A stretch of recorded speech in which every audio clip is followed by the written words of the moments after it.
আল্লাহ তাআলা বলছেন আমিনতা মান ফিস সামা, কোরআনে আল্লাহ তাআলা বলছেন প্রশ্ন করে, তোমরা কি নিরাপত্তা বোধ করছো আসমানওয়ালার কাছ থেকে? আমাদেরকে বলছেন, আমাদের অবস্থা তো তাই। আমরা আল্লাহর আযাবের ভয় করি কয়জন?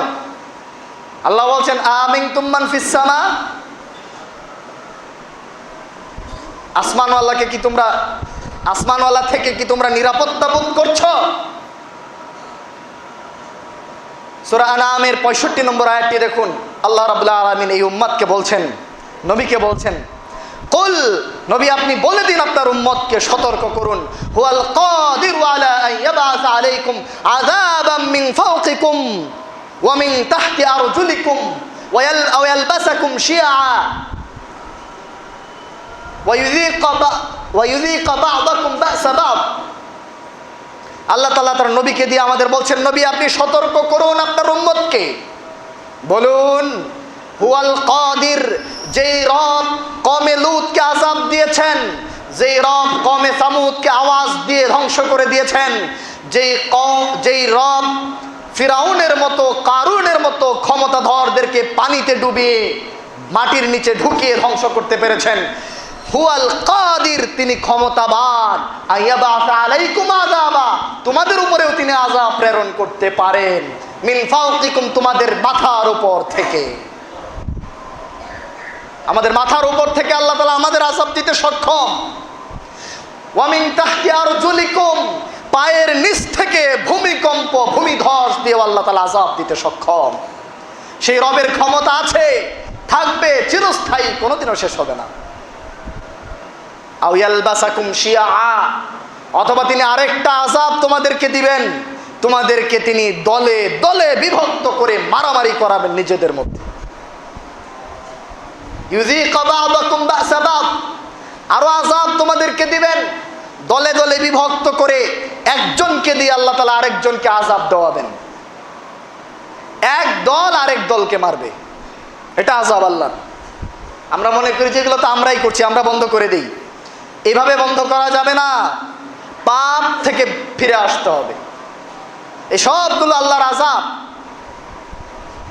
আপনি দেখেন আসমানি বালা এখনো আছে, আছে না নাই?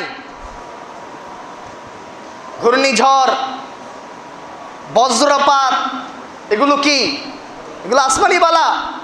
অনাবৃষ্টি, বৃষ্টি নাই, ফসল মরে শেষ, গরমে হিট স্ট্রোক হয়ে মানুষ মারা যাচ্ছে, প্রচন্ড তাপ সূর্যে, এগুলো হয় না? আবার প্রচন্ড ঠান্ডা আল্লাহ তাআলা নাজিল করেন, বৃদ্ধ মানুষগুলো দুঃখতে দুঃখতে মারা যায়, শিশুরা মারা যায়, যুবকও মারা যায় অনেক সময়। এগুলো আসমানি বালা, এগুলো আমাদের বুঝতে হবে। মাটির নিচ থেকে আযাব আছে, প্রচন্ড ভূমিকম্প, পৃথিবীর বিভিন্ন জায়গায় প্রতি বছরই তো পত্রিকায় খবর আসে, ভূমিকম্পে বসত বাড়ি, ঘর বাড়ি। দেখেন এটা কেমন আল্লাহর আযাব একটা। রাতের বেলায় আরামসে বিছানায় ঘুমিয়ে আছে, এই ঘুমের মধ্যেই আল্লাহ রাব্বুল আলামিন একদম মাত্র 6, 7, 8 মাত্রায় ভূমিকম্প দিলে একেবারে সব উলটপালট হয়ে শেষ হয়ে যায়। একবার চিন্তা করুন, এই ঢাকা শহরে বিল্ডিং এর উপর বিল্ডিং, একটার উপর আরেকটা যেন এমনিতেই হুমড়ি খেয়ে পড়ছে। মাত্র 6, 7 মাত্রার ভূমিকম্প যদি কয়েক মিনিট লাস্টিং করে বাংলাদেশ, এই ঢাকা শহরে, কি অবস্থা হবে আমাদের? তাই আল্লাহর আযাবকে ভয় করা উচিত।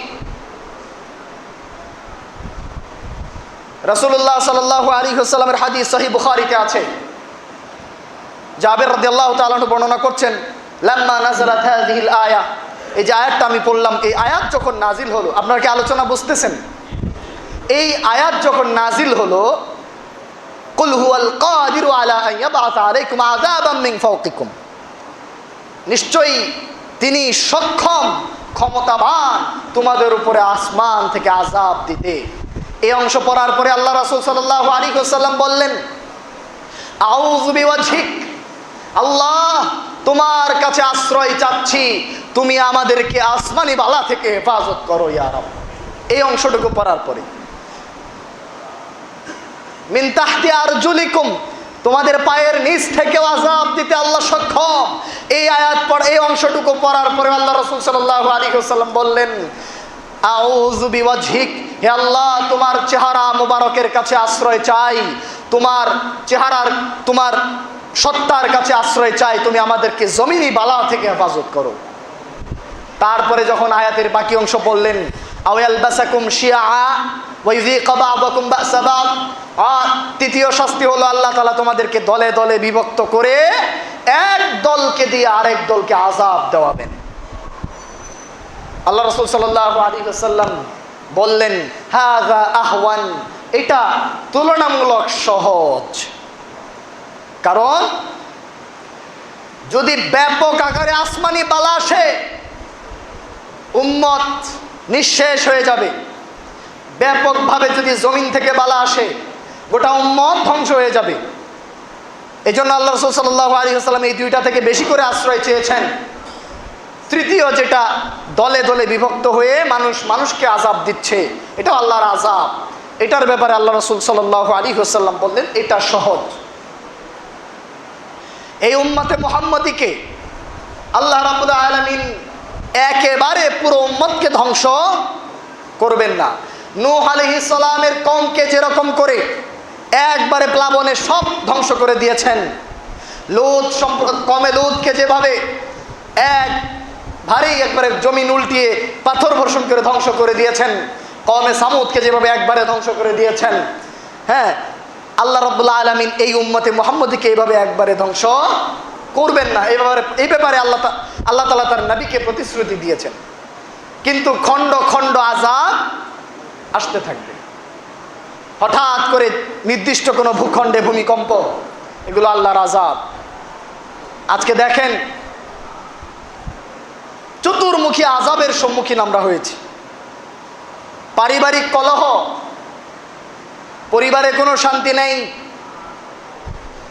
নানান ধরনের বিশৃঙ্খলা, পরিবারের ভিতরে অশান্তি, অশ্লীলতার ছড়াছড়ি, সামাজিক দ্বন্দ্ব, এই বাড়িতে ওই বাড়িতে দ্বন্দ্ব, মারামারি, গুলাগুলি, যে যাকে পায় ঠাস করে মেরে দেয়, মানুষের ভয়ে রাস্তায় বের হওয়া যায় না, এগুলো আল্লাহর আযাব, বিভিন্নভাবে আল্লাহর আযাব। আজকে মুসলিমদের উপরে আল্লাহর আযাব এসেছে, এতে কোনো সন্দেহ নাই।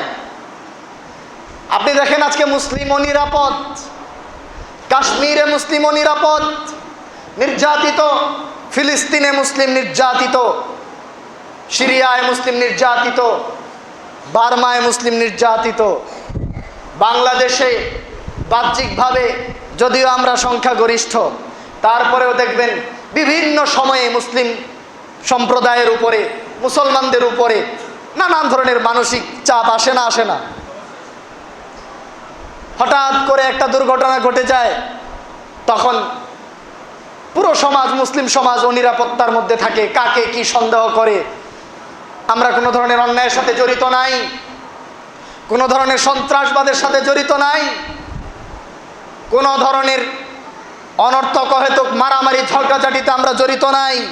মুসলিমরা এসব করতে পারে না, কিন্তু কোনো ধরনের একটা বিচ্যুতি ঘটলেই পুরা মুসলিম সমাজের উপর একটা অনিরাপত্তা চলে আসে।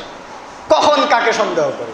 মসজিদে গোয়েন্দা, মসজিদে সিআইডি, মসজিদে পুলিশ, এই যে অনিরাপত্তা, এটা আমাদের উপর আল্লাহর আযাব। আমার কোনো সন্দেহ নাই যে এটা মুসলিম উম্মার উপরে আল্লাহর আযাব। যদি বলেন কেন আল্লাহর আযাব আমাদের উপর আসবে, আমরা কি এমন করেছি? একটু নিজের বিবেক বুদ্ধিকে জিজ্ঞেস করেন, কি করি নাই আমরা?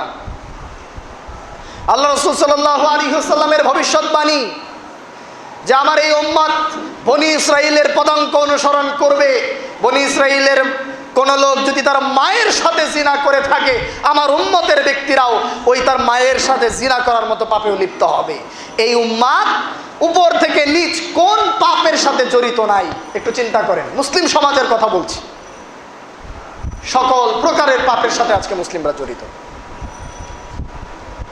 আজকে প্রত্যেকটা পরিবারে নাচানাচি, গান বাজনা, মিউজিক, ইন্টারনেটের স্বাধীনতা, বাচ্চা থেকে বুড়ো সবাই আজকে বলিউড, হলিউড, টলিউড এগুলো নিয়ে ব্যস্ত। নাচ গান দেখে, নেশাকারক দ্রব্য পান করে, নামাজও পড়ে আবার সিগারেটও টানে, নামাজও পড়ে আবার সুদও খায়, নামাজ পড়া ভালো কাজ, সালাত পড়ছেন, সাধুবাদ জানাই। সুদ কত বড় পাপ। আল্লাহ রাসূল সাল্লাল্লাহু আলাইহি ওয়াসাল্লাম বলছেন, আর রিবা সাবউনা জুজআন আইসারুহা আন ইয়ানকিহা আর-রাজুলু উম্মাহ। সুদের রয়েছে 70 প্রকারের পাপ, তার সর্বনিম্নটা হলো কোনো ব্যক্তি তার মায়ের সাথে জিনা করবে। ওই সুদকে আমাদের সমাজে হালাল করে খাওয়া হচ্ছে নাকি হচ্ছে না?